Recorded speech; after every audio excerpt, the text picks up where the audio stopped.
El día de hoy el deber nos llama, el deber de estar en estos lugares que hace mucho tiempo fueron sagrados y que para nosotros lo siguen siendo.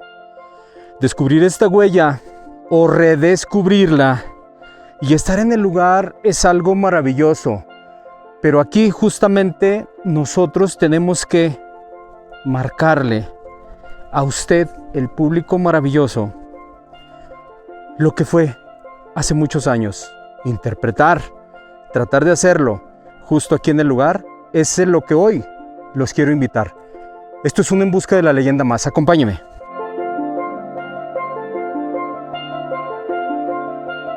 Justo en este lugar maravilloso se recarga la energía. Podemos viajar a través de ese canal tan importante de la imaginación del cual Dios Padre Todopoderoso nos dotó. Vámonos miles de años atrás. La piel se eriza. Sentimos que este lugar era súper importante. Posiblemente se vigilaban las estrellas, los astros. ¿Qué hacían aquí? No lo sabemos. Pero lo que sí podemos interpretar es que definitivamente eran lugares donde adoraban, donde estudiaban, donde hacían cosas buenas para esos seres que en aquel tiempo aquí habitaban. No tan lejos de la Florida nos encontramos una vez más en Valparaíso, Zacatecas. Checamos nuestra brújula y estamos alineados justamente de aquí, 0 grados al norte. Tenemos el foco tonal de Guerreros en Villa Cárdenas, Nieves. Tenemos igual el foco tonal de eclipse en Juan Aldama, Zacatecas. Pocos grados a la izquierda tenemos Chalchihuites y tenemos el otro patio hundido. La vestimenta que vemos al compañero y amigo muy estimado por En Busca de la Leyenda, el profe que hoy nos va a favorecer con esa sabiduría, con lo poco que él interpreta, porque es lo que nos interesa. Esta vestimenta que usted ve no es a la carne, es al espíritu y es una forma de adorar el antepasado que tan importante es. Muchísimas gracias, profe. Muy buenas tardes. Gracias por permitirnos una vez más estar en estos lugares sagrados. Sí, buena tarde, Cheque. Pues de nueva cuenta, bienvenidos aquí a Valparaíso, que es su casa. Pues es un honor, un gusto recibirlos y bueno, compartir, acompañar en ese intento, en esa búsqueda que ustedes están haciendo ya desde hace mucho tiempo. Conocemos parte de sus programas que han editado, que han recapitulado y bueno, ojalá y su visita por aquí sea útil. Decirle que vestimenta, este traje wixárika, lo porto con mucho respeto porque su servidor no es originario de la cultura wixárika, pero si lo hago es porque los abuelos me lo han regalado y si me lo han regalado pues para mí es una gran responsabilidad portarlo y pues honrarlo finalmente, porque hablar de una cultura milenaria creo que es muy significativo para nuestra presencia, nuestra existencia, nuestro paso aquí por la tierra. Ustedes ven algunos personajes, desafortunadamente yo siempre digo desafortunado porque ojalá y todos los viéramos igual, afortunados aquellos que conocemos su cultura y hace muchísimos años los incitaron a pelear y ellos dijeron no, nosotros vamos a adorar a nuestros dioses y se replegan a la montaña. De ahí sale este sobrenombre que no es nada agradable para nuestra raza y que les ponen huicholes, hombre que huye. Pero gracias a eso podemos conocer su cultura y podemos saber que son los que están más cerca de aquellas tribus o de aquellos grupos que por aquí cruzaron en esa búsqueda de su dios. Wixárikas es su nombre y yo también lo respeto muchísimo porque conozco lo que traen atrás. Esto un poco a lo que el profe nos cuenta. También nosotros en todos los reportajes o en gran parte de ellos utilizamos los bonam y yo siempre lo he dicho, es en respeto y es una forma de adorar esa cultura que ellos tienen, tanto la Odam como la wixárika. Y ya una vez aclarado esto, pues continuamos nosotros con este sitio que les queremos presentar hoy. Muchas gracias por esa aclaración, profe, y es algo muy padre que a mí me gusta mucho. Yo tengo mi vestimenta completa, mi cachorro también la tiene, pero no es otra forma más que de respetar esas culturas. Es correcto, pues es una fortuna el poder conocer este tipo de espacios, estos vestigios arqueológicos. Y bueno, Tere Cabrero nos ha regalado con su trabajo que vino a hacer en los años 80, en esta investigación del Cañón de Bolaños, nos ha regalado toda una posibilidad muy amplia de información, de conocimiento, que yo creo que nuestra responsabilidad es entenderla, estudiarla y poderla interpretar. Es importante hacer una distinción muy importante en un espacio como estos, como ella lo cita, este espacio arqueológico con un patrón circular, con construcciones rectangulares en las partes externas de este círculo, obviamente obedece a la cultura Bolaños. Y si este patrón de la cultura Bolaños en su construcción un día existió en Huachimontones, partieron en un momento desde el centro de Jalisco hacia estos lugares, fundando posteriormente Pochotitlán, El Piñón, donde ella con su equipo de colaboración encontraron las 3 tumbas de Tiro, pues que estaban selladas, pues no habían sido saqueadas, y mucha información que ella nos comparte al respecto.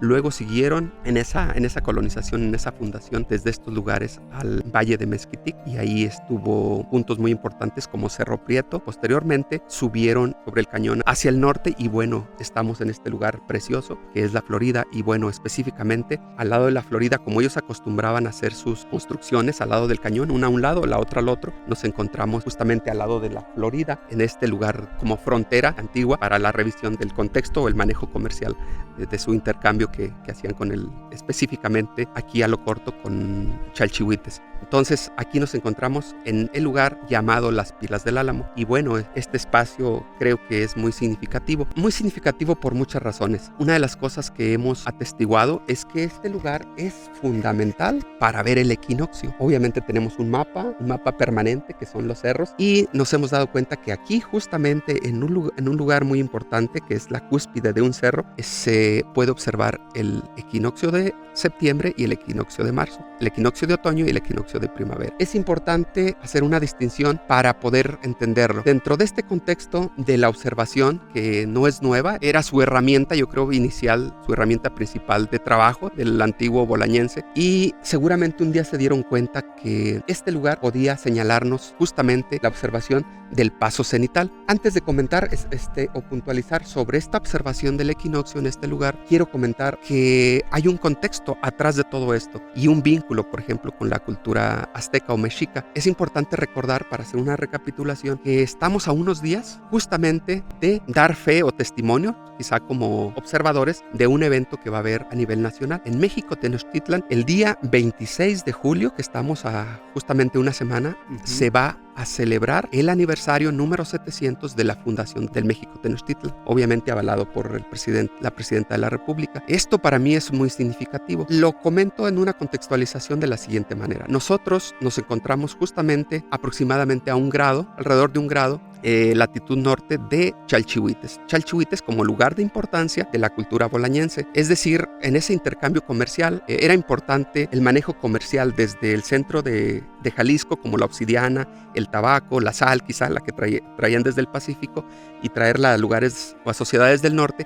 Así era igual de importante el intercambio comercial, por ejemplo, de la piedra verde traída desde Chalchihuites hacia el centro de Jalisco o hacia el Pacífico, o la turquesa traída desde Nuevo México también hacia esos lugares. Pues justamente hablando de Chalchihuites, donde hay un escenario cosmogónico muy interesante entre el Cerro del Chapín y el Cerro del Pedregoso, obviamente el Cerro del Picacho en la parte central, que en su momento podemos hablar y contextualizar cómo se forma ahí de manera extraordinaria el Tsicurí o el Ojo de Dios en una forma de observación astronómica. Ya habrá oportunidad para contextualizar esa parte, pero para mí es importante mencionarlo como un antecedente, porque aquí la Florida, justamente en el tema que tocamos anteriormente sobre el observatorio solar, la Florida se encuentra justamente a un grado del Trópico de Cáncer o del observatorio de Chalchihuites. Haciendo una aproximación sobre este referente, yo pudiera decir, el Sol tiene desde el 21 de diciembre hace un recorrido hasta el 21 de marzo de 23.5 grados. Del 21 de marzo al 21 de junio hace otro recorrido de 23.5 grados. Total que si sumo todo ese recorrido desde el solsticio de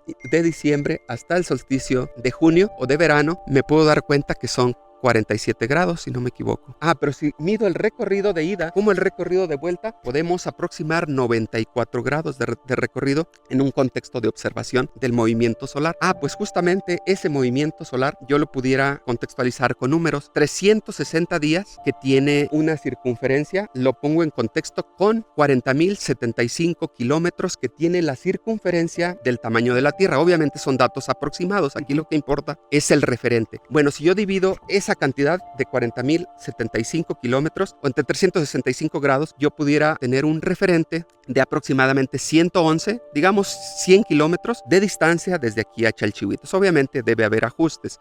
Esto es nada más por dar el referente. Bueno, pues si yo tengo esos 100 kilómetros, digamos que yo tengo un grado de diferencia de aquí al Chalchihuites. Pero si yo lo pongo en contexto en esta calendárica, resulta que equivaldría aproximadamente a 4 días que tarda el sol en llegar desde el lugar donde nos encontramos o desde esta observación, desde este espacio que nos regaló Tere Cabrero en su investigación, estaría tardándose 4 días para llegar a Chalchihuites el sol. Obviamente 4 días de regreso. Entonces estaríamos hablando justamente de un lugar importante que se puede observar cerca del equinoccio, donde en ese cerro tiene un ajuste precisamente aproximadamente de 4 días para ver la observación del equinoccio. Entonces, ya recapitulando con el movimiento solar que tiene o que se hace en la fundación de Tenochtitlan, sabemos que la información que más ha coincidido con los especialistas, con los etnólogos, con los antropólogos, con los arqueólogos, la fundación de Tenochtitlan es el 26 de julio y es justamente cuando pasa el sol en México Tenochtitlan. Fue el lugar que se eligió por otras muchas razones seguramente, pero una de ellas fue el paso cenital donde cayó de manera vertical y justamente fecundó la tierra. Entonces ese día es el día que el sol pasa, pero hay otro día, ese es el día de regreso, pero hay un día de ida de donde el sol también está ahí en México Tenochtitlan y ese día es aproximadamente el 16-17 del mes de mayo. Y si yo contextualizo 16-17 del mes de mayo al 21 de junio son 33 días aproximadamente. Si el sol se retacha en ese movimiento aparente, son 33 días justamente al 26 de julio. Eso es extraordinario. Es extraordinario ahora, obviamente, para los científicos, pero lo era más para esa gente primitiva que a través de la observación y a través de muchos de su proceso contextualizador, de su caminar, de su peregrinar, pudieron identificar estos procesos. Entonces, si ahora se cumplen 700 años de esa fundación, pues yo creo que estamos pasando por un momento histórico significativo, obviamente para nuestro país, para la fundación de nuestro país, pero obviamente en una reciprocidad para espacios como estos, tan sagrados y tan valiosos como es que nos señala como patio hundido la maestra Tere Cabrera. Fíjese nada más lo importante, o sea, eres mexicano, vives en México, tu abuelo, tu padre, tu abuelo, tu bisabuelo, tu tatarabuelo, pues a lo mejor a ellos les tocó una metamorfosis no muy agradable por esas luchas de tierra, de lo que tú quieras. Y la historia se quedó un poquito ahí detenida. Pero qué maravilloso es todo esto. O sea, aquí estuvieron seres extraordinarios, o sea, les llamamos primitivos, pero todo su andar, se dice, profe, desmiéntame, que ellos conocían la rueda, conocían que había animales para alar un vehículo con ruedas, pero no lo hacían porque perdían mucho tiempo al dar vuelta por donde las ruedas pudiesen pasar. Ellos lo que hacían era irse derecho, por eso aplicaban el andar a pie, el andar en todo esto, pero ese andar era un aprendizaje siempre. Veían el cielo, de ahí veían precisamente el juego de pelota, lo que el profe nos está indicando, que ellos veían aquí. De ahí jalan el juego de pelota acá abajo por el movimiento de los astros. O sea, qué seres tan maravillosos, caray. Y ahorita muy apenas nos damos a la tarea de ir a la universidad o de aprender algunas otras cosas cuando ellos aprendieron tanto con la observancia que ellos hacían en estos lugares. ¿Cómo es posible esto? Interesante y muy significativo. Prácticamente el lugar donde nos encontramos, información dada por los abuelos, esta es una universidad. Esto es un lugar de estudios, esta es una escuela, este espacio es una escuela. Obviamente, en tiempos ancestrales debió ser algo muy significativo el manejo, la contextualización de todos estos espacios, con los relojes solares, con la observación y todo lo que tenía que ver con estos procesos. Entonces, creo que debemos darle un valor muy grande. Debemos, antes que nada, cuidar estos espacios, preservarlos, respetarlos. Y si en un momento dentro del manejo de la gente que tiene interés por estos espacios, el mismo Instituto Nacional de Antropología tiene las condiciones para mostrarlo, para enseñarlo, para contextualizarlo con el público en general, yo creo que es para eso, pero todo tal cual debe ser. Es importante, por ejemplo, tener conciencia de la importancia que tuvo la mítica peregrinación de Aztlán, en esto que estamos hablando, ¿no? Sobre la celebración de la fundación del México Tenochtitlan. Obviamente hay muchas discrepancias todavía sobre el mítico Aztlán, hay muchas opiniones, hay muchas teorías, hay muchas posturas. No nos vamos a comprometer mucho con eso. Lo que sí me es necesario compartir en este momento es que el Padre Sol, el águila que está impregnada dentro de la cerámica, y otros contextos allí en Chalchihuites, no es por cualquier cosa. Justamente ahí está el juego de pelota. Un día los pobladores del centro de México o un día los pobladores del norte de México tuvieron que tener esa precisión para poder manejar esta información. Como desde el norte, desde Chalchihuites, baja el águila, justamente donde está el observatorio de Chalchihuites, donde nos lo muestra el Cerro del Picacho. Baja el águila, baja el sol, llega desde el punto más alto y llega de manera vertical a clavarse, a sentarse, a sumergirse como una serpiente en la tierra y a partir de allí empezar su viaje sobre el inframundo hasta llegar hacia el otro extremo. Entonces, ahí justamente el juego de pelota hace esa analogía, ¿no? Donde el sol, la pelota llega hasta ese lugar, se sumerge y hace su recorrido de regreso y pasa por muchos lugares. Uno de ellos es obviamente la Florida, a 1 grado de distancia. México Tenochtitlan a 33 grados de distancia o 33 días y luego obviamente sigue su camino y hay otros puntos importantes obviamente en el Ecuador y obviamente pudiéramos contextualizar un movimiento extraordinario que luego fue o se convirtió en la parte mítica de todo un contexto ceremonial, un contexto geográfico de estudio mítico de pues grandes maestros que existieron de la observación de las estrellas, de los astros y de toda esa cosmogonía que nos pertenece como anahuacas, que somos todos los que vivimos en México.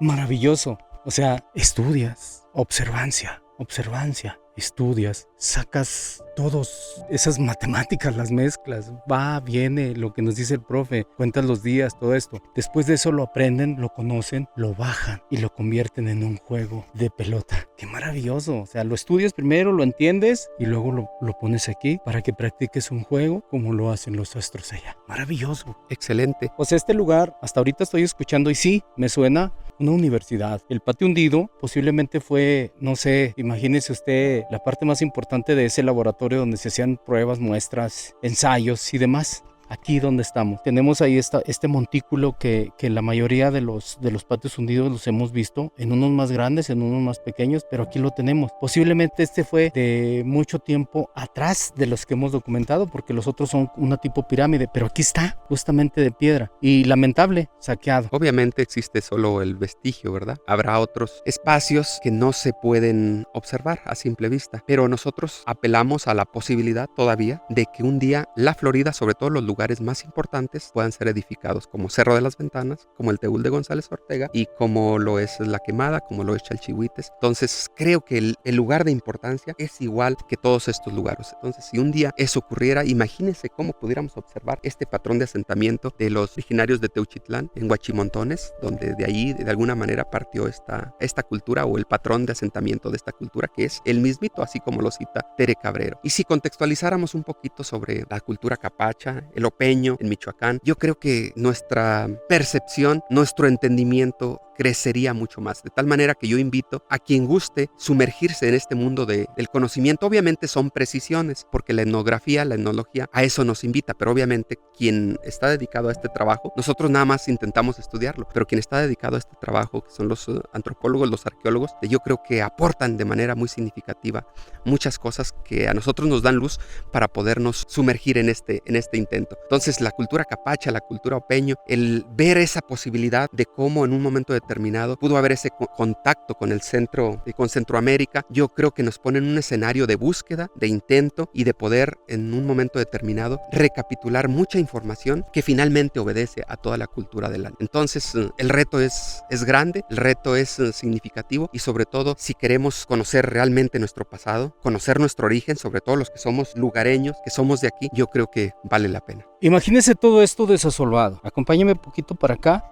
Mire, así, a superficie. Imagínense que empiecen a desasolvar todo esto. Esto va a ser maravilloso que se esté descubriendo. Aquí yo quiero, profe, mire, están estas rocas. Se las voy a señalar porque luego, para que vean, aquí están, estas rocas son como escalones, como las que vimos allá en el otro patio hundido. Aquí está este montículo, que por allá cuando estuvimos en la pirámide, en el montículo piramidal, en el Valle de Querétaro, nos explicaba por ahí el antropólogo que aquí depositaban ciertas, no sé si serían ofrendas, pero había algunas osamentas que se dejaban aquí y aquí lo podemos ver justamente. Ahora aquí en este lugar, esto, profe, mire qué bonito. Desafortunadamente por los conflictos bélicos entre aquellos grupos, pues se dañaban las piezas para que no quedara huella. Incluso se habla de que algunos españoles pues hacían lo mismo, pero mire, aquí está todavía la huella palpable. ¿Sí se fija? ¿Qué será? Molcajete, huilanche, no sé cómo los conocen. Sí, de hecho, pues evidentemente se ve que es una piedra trabajada. Probablemente, bueno, yo no soy especialista, pero probablemente es parte de un metate huilanche o molanche. Bueno, tienen diferentes formas de interpretar. Esto también es otra piedra tallada. Puedo girarla aquí con mucho cuidado y si se fija tiene el mismo patrón de un metate huilanche o molanche, como se pronuncia. Entonces, pues mire, esto existe todavía, aunque es herramienta que se utilizó para la molienda muy antigua. Yo creo que tenía una importancia altamente significativa, considerando el sustento de la vida, ¿no? El sustento de la familia. Ahora, fíjese bien, lo poco que yo he estudiado, digo, no soy ni antropólogo ni nada de eso, soy un aficionado a amar la historia de mi pasado, y en lo poco que he estudiado, esto en esta roca era para un grano más grande, que era el maíz, posiblemente, justamente en esta. Y en esta, según lo que yo, en mi andar, esto era para la harina que se sacaba del mezquite. Y recordemos que la otra vez, el profe aquí presente, de hecho, la zona, él la reconoció según lo que él ha estudiado, y mencionaba el mezquite. Justamente esto era lo que se prestaba para darle forma a la harina, al azúcar, a todo lo que hacían del mezquite, profe. Sí, probablemente, justamente este tipo de herramientas sirvió para esos procesos. Y bueno, se ha dicho por los estudiosos de la arqueología que pues, el mezquite fue un elemento muy importante para la alimentación de los pobladores de ese tiempo. Qué maravilloso que aquí tenemos esa huella. Ojalá y no se desaparezca y aquí que se conserve. Y bueno, pues así podemos, todas estas rocas, si las estamos moviendo, les vamos a encontrar alguna figura, como esa es una... ¿cómo se llama? Con las que utilizaban para hacer algunas ornamentas. Es una roca muy bonita que ahí la dejamos. Y bueno, pues nosotros continuamos aquí en el patio hundido de la Florida. Muy bien, pues muchas gracias por acompañar de nueva cuenta y pues bienvenidos.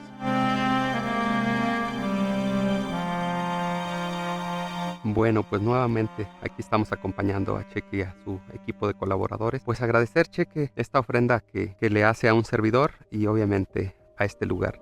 Entonces, con el mayor respeto, vamos a ofrendarla a la Madrecita Tierra, esta pequeña serpiente. Y bueno, pues en honor a Quetzalcóatl y al infinito, al corazón del cielo y al corazón de la tierra, la dejamos aquí para que encuentre su camino.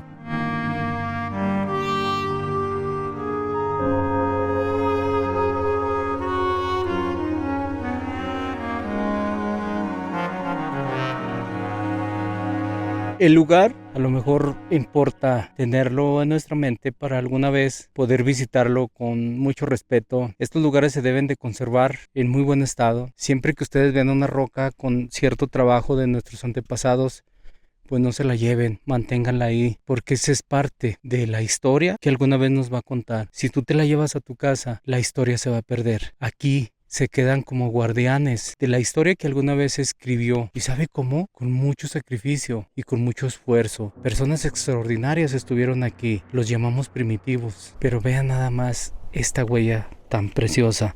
Esto le pertenece a una cultura que se dedicó, a lo mejor también tenían sus guerreros, pero se dedicó a hacer universidades, como nos cuenta el profe en su interpretación. Pero es maravilloso, es muy bonito. Esto le pertenece al estado de Zacatecas y estos lugares, les repito, se deben de preservar, se deben de presumir que tenemos una huella imborrable, pero después hay que cuidarla. Y la responsabilidad de todos nosotros pues es justamente mantenerla ahí intacta, pero a la vez dándola a conocer, profe. Justamente es el honor que tenemos de tener esta riqueza, de esto que nos han dejado, de nuestros antepasados, y que pues, como lo he mencionado en otros momentos, nuestro deber es respetarlo y conservarlo y decir que pues estos lugares están llenos de magia, si así se puede decir. Yo creo que es una de las virtudes más importantes que debemos de tener los seres humanos, sorprendernos de la generación de la vida, y en ese sentido es impresionante la huella que nos han dejado nuestros ancestros, pero sobre todo entender esa conexión que ellos han tenido con lo que aquí surge, con lo que aquí florece, con lo que aquí de alguna manera se manifiesta. Yo creo que es algo que es necesario profundizar, es necesario ahondar, es necesario interiorizarnos en ese mundo mágico, en esa implosión personal, para apelar un día a la integración con la totalidad. Muestra de ello, yo dije en un momento que estamos ante una cultura o una manifestación cultural que es la cultura del huizache y el mezquite. Y para poner en contexto de una de las variedades de las acacias farnesianas o del mismo huizache, me gustaría compartir en esta hermosa rama donde existe toda una cosmovisión, y lo voy a intentar poner en contexto. Aquí lo vamos a tomar como punto inicial o como punto 1. Alguien dijo alguna vez, yo lo escuché de niño, un dicho con cierta tradición, pero que en su momento no lo entendía. Decía: el caballo de un blanco es bueno, de 2 es mejor, de 3 es malo y de 4 es peor, pero de 5 vuelve a su color. No lo entendía, quizá ni lo entiendo todavía ese dicho, pero creo que debe tener su origen en un contexto como este. Lo vamos a tomar como número 1, esta espina, este ángulo que me señala el movimiento solar de solsticios y equinoccios. Este es el número 2. Este es el número 3, este es el número 4, este es el número 5. Pero en el siguiente número resulta que me da un ángulo muy acercado al primero. Perfecto. Entonces, si se fijan, es un patrón de geometría sagrada que se repite. Esto lo descubrí, quizá otra gente ya tiene conocimiento de esto, así como podemos asombrarnos de una flor. A través de la información, a través de la exploración de esta planta preciosa, manifiesta este código, este patrón de geometría sagrada, y a mí me parece extraordinario. Y no solo en esta rama, lo pudiéramos evaluar en cualquier otra, y creo que da muestra pues de la generación de la vida, de un patrón geométrico sagrado, si así se le puede llamar, que redunda en estas tierras y que algún día lo conocieron seguramente nuestros antepasados, y fue patrón de referencia, de información, de conocimiento y de sabiduría. Entonces, con gusto lo compartimos, esta introducción de esta manifestación de una de las variedades de la acacia farnesiana. Muchas gracias. No hay de qué, muchas gracias, con gusto, y el día que gusten visitarnos de nueva cuenta, pues tienen las puertas abiertas en lo que de mi parte corresponde, porque creo que usted, como su equipo de colaboración, vienen a estos lugares y muestran un respeto para el lugar, un respeto para usted mismo, y es perceptible que hacen alusión a un respeto universal, no solo en su visita que hace el día de hoy, sino en sus trabajos que conocemos que está desarrollando en todo este contexto ancestral. Muchas gracias por estar aquí. Para nosotros esta es la huella, el rostro del creador, de la creación. Es parte de lo que nos indica por dónde y cómo podemos caminar. El respeto debe de ser. Si yo lo pido, debo de darlo. Esto no termina, es rico el lugar, y yo quiero que ustedes lo conozcan poco a poco, para que sepan y digan con orgullo que en Zacatecas hay una huella imborrable. Así que para la próxima iremos a otro lugar, no más menos importante, pero sí igual de maravilloso. Muchas gracias de nueva cuenta, bienvenidos. Gracias, Padre Sol, Madre Tierra. Gracias. Mi nombre, Ezequiel Cifuentes Hernández, y esto para En Busca de la Leyenda.